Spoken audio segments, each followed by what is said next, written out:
अगर आप भी चाहते हैं बिट्टू मलंगिया एंटरटेनमेंट का ऑडियो वीडियो सबसे पहले आप तक पहुंचे, तो लाल बटन को दबाकर चैनल को सब्सक्राइब करें और बेल आइकन दबाना ना भूलें।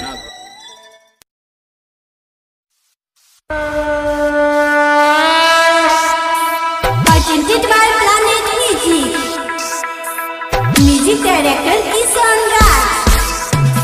प्रेम से बोलिए सरस्वती मैया की। अखन अपने सब सुन रहे छी बिट्टू मलंगिया एंटरटेनमेंट के युवा स्टार रमन जी यादव।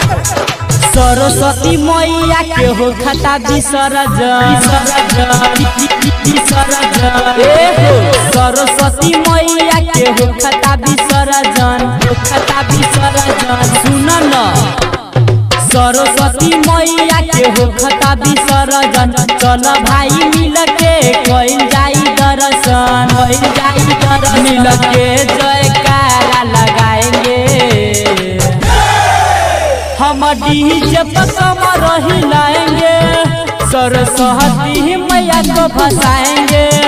हम डीजे पर कमर हिलाएंगे, सरस्वती मैया को भसाएंगे।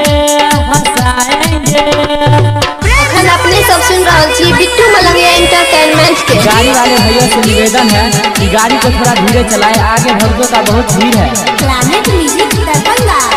साल में एक बार आती है विद्या देकर जाती है, साल में एक बार आती है विद्या देकर जाती है।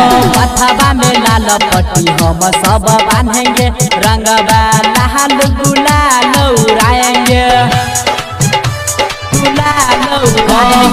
अथवा में लाल पट्टी हम सब बांधेंगे, रंगवा लाल गुलाल उड़ाएंगे। सब जन मिल के मूर्ति उठाएंगे, सब जन मिल के मूर्ति उठाएंगे, मिल के जय